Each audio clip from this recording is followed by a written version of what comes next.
My name is IJspeert, Research Fellow at the Academic Medical Center in Amsterdam, the Netherlands.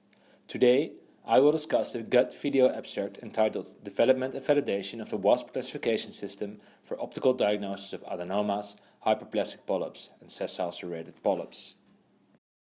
Compared to polyps of at least 10 mm in diameter, small and diminutive polyps less often possess features of advanced neoplasia.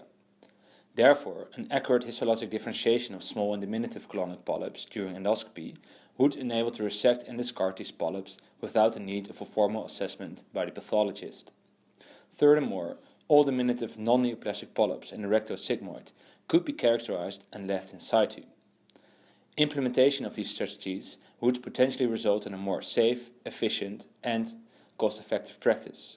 In order to do so in a safely manner, the PV statements are composed by the American Society of Gastrointestinal Endoscopy, reporting minimum performance thresholds for individual endoscopists or techniques.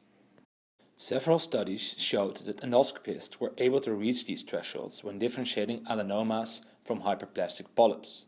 In these studies, most often the Kudo classification or the NICE classification were used for endoscopic polyp assessment. However, these classification systems do not enable the endoscopic differentiation of sessile serrAted polyps, the suggested precursor of 20 to 30% of colorectal cancers. The aim of our study was to develop and validate a new classification system for endoscopic differentiation of adenomas, hyperplastic polyps and sessile serrAted polyps less than 10 mm in diameter, and to evaluate the improvement in diagnostic test accuracy among consultant gastroenterologists after participation in a training module based on this classification system. Our study consisted of a three-step methodology. First, the WASP classification was developed. The NICE classification and the criteria described by Haasewinkel et al. Were hereby used in a stepwise approach to distinguish adenomas, hyperplastic polyps and sessile serrAted polyps. Second, 10 consultant gastroenterologists were asked to predict polyp histology, including levels of confidence, based on the endoscopic aspect of 45 randomly selected polyps before and after participation in a training regarding the WASP classification. Participants were unaware of the used proportions of polyp subtypes. After the training module, images were presented in a changed random order and assessed under identical circumstances. For all polyps, the histopathologic diagnosis was accounted as a reference standard, as assessed by 2 expert gastrointestinal pathologists. Third, the same endoscopists participated in a second validation phase. 6 months after the initial validation, participants were asked to predict polyp histology of a new set of 50 polyps.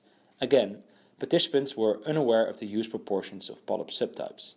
No refreshment course about the WASP classification was given at the start of this validation phase. Results show that in the first validation phase, the overall accuracy of optical diagnosis was 63% at baseline, which improved to 79% after training. Including only those polyps that were diagnosed with a high level of confidence, the accuracy was 73% at baseline, which improved to 87% after training. Overall accuracy significantly increased from 83 to 93% for the differentiation of sessile serrAted polyps and from 82 to 90% for the differentiation of all neoplastic lesions. In the second validation phase, the accuracy of optical diagnosis showed to be 76% for all polyps, increasing to 84% considering only those polyps diagnosed with a high level of confidence. The overall negative predictive value with high confidence of diminutive neoplastic lesions was 91%, and 7 out of 10 endoscopists scored a negative predictive value of at least 90%. In conclusion, we developed and validated the first integrative classification system for the endoscopic differentiation of small and diminutive adenomas, hyperplastic polyps and sessile serrAted polyps. In a still image evaluation setting, introduction of the WASP classification significantly improved the accuracy of optical diagnosis overall, as well as for sessile serrAted polyps in specific, which proved to be sustainable after 6 months. Therefore, the WASP classification system could eventually contribute to realize a safe implementation of the resect and discard, as well as the resect or leave in policy in daily practice. Thank you for your attention.